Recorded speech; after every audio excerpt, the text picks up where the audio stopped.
mga empleyado del municipal government tapidi aura justicia después que mandimot kanila dila alcalde. Tamang patro Kuwini Casimiro. Ocupao este mga personajes limpia con el parque na frontera del Titay Municipal Hall lunes aga. Tiene tamantabas, cuantos el tabare, y tiene ta si umera. Pero si atraca, puede notar que mayoría kanila el Dicente el ropa, cuantos el de alahas pa. Ta parece, hindi sila mga utility o janitor del munisipyo. Este si Señora Consolación Celeste, 18 años y 5 meses yata serví como midwife na Titay. Pero del último semana del junio, ya recibí sila memorandum estaba con el dila alcaldesa, que ta dirigí con él y 5 otro regular empleado para limpiar con el parque efectivo Julio 1. Marag yung pagmasyat. Kaysa kugi na ko magtrabaho dito, magpaanak ta, inaanak. Inaanak lang ang ilang gi ko ansa ko Bakit to? Ya puede alang yura si Señora Cristina Betacura, 58 años de edad. Año 78 pa con él emplea el gobierno local de Titay como un agricultural technologist. Pero ahora, do lo mismo yaman usik su más de 3 décadas de servicio por causa na orden del dila alcaldesa. Duele también para con Nonita Alison lo que se hace el oficial. Sakit. Murag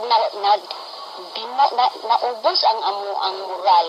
Tungod kay katawhan mi sa mga tawong mag-agi diri dayon murag dunay sakit na mananakod. Kay ultimo akong office-mate, dili sila moduol namo diri kay mahadlok initan. Buen amiga según sila antes del alcaldesa. Él, el secretary to the mayor, durante este primer término. Todos sila taabla que política el único razón que tamira sila como motivo del alcaldesa. Yung husband ko po kasi ma'am, treasurer ng kalaban niya. Kaya galit sila. Ayaw nilang maniwala ma'am na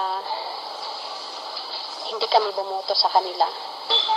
Mientras naman kwento el news team kung mga empleyado ng parke, y aparece cuantos mga personajes del Office of the Mayor, incluido su police escort. Do lo mismo tasangga con el team que man entrevista con mga reklamante. Na su oficina y recibí ka namon el alcaldesa, Maria Esperanza Corazon Rillera, o más conocido como si Mayor Mek. El oficial ya nega, kaya man demote ele kung mga empleyado. They were not demoted actually. Ano lang sila, they were the chosen one para doon na sila ilalagay sa Make Environment Clean. At sigun kung Mayor Rillera, su Make Our Environment Clean o MEC program, takubri mga programa de limpieza, salud y infrastruktura. Y el 6 empleado según el de condodo justo para na mencionar trabajo. Mientras tanto, mayoría de mga reklamante habla que hindi sila tatenem miedo kung cosa posible kanila ay sucede después sila hace al aire ng media di la sitwasyon.